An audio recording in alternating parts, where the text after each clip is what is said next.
Everyone, good morning. তো ফুটছে মাছ, দেখো ইলিশ মাছ। এই যে ভাজতে দিয়েছি, রান্না করবো সরষা পোস্ত দিয়ে।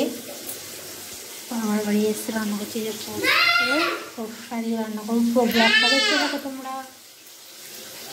সরষা, কাঁচা লঙ্কা,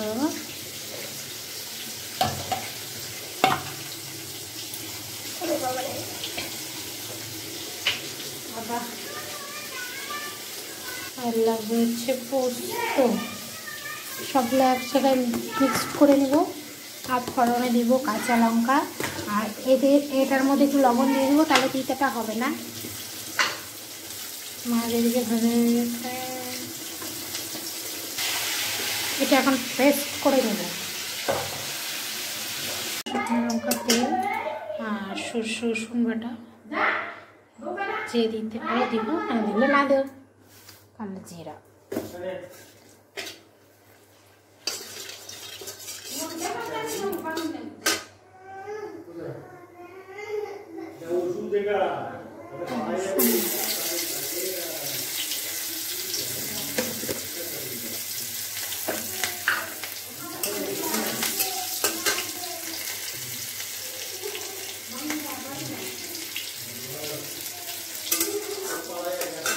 সরষে বাটা, পোস্ত বাটা দিয়ে দিলাম।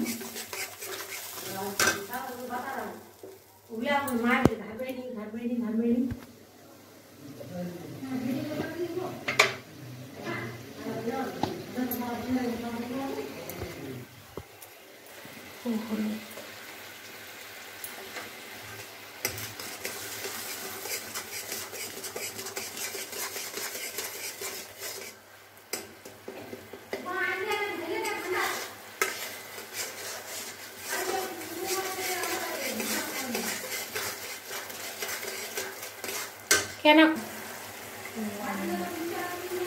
হয়ে গেছে তো?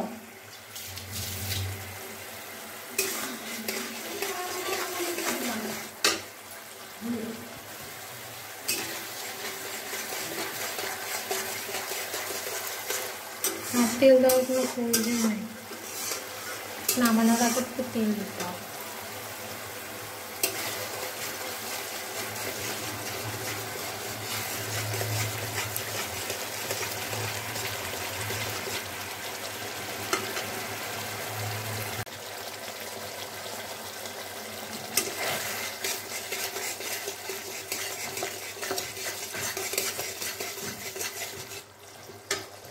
হয়ে গেছে কষানো, তেল ছেড়ে দিয়েছে।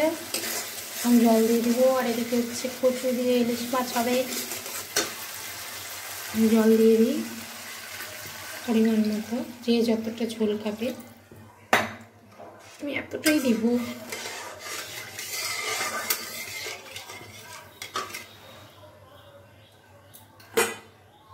এর মধ্যে দিয়ে দেবো কাঁচা লঙ্কা চেরা।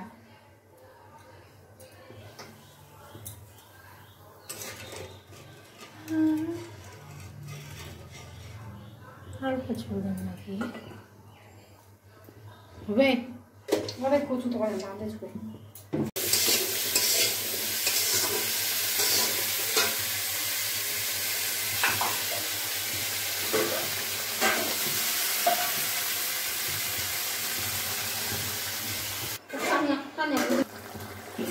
পেরেছে, আর একটু শুকাবো।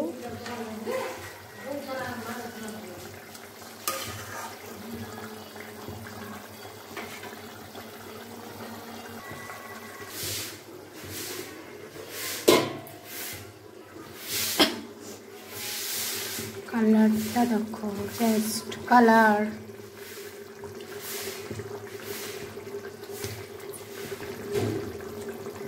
একটু কাঁচা তেল দিয়ে নামিয়ে নেব।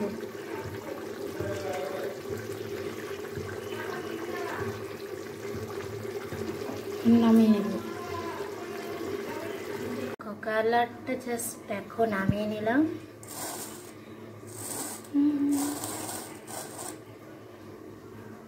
তো ভালো লাগলে অবশ্যই লাইক, কমেন্ট, শেয়ার করো। অবশ্যই এভাবে ট্রাই করো একবার হলেও।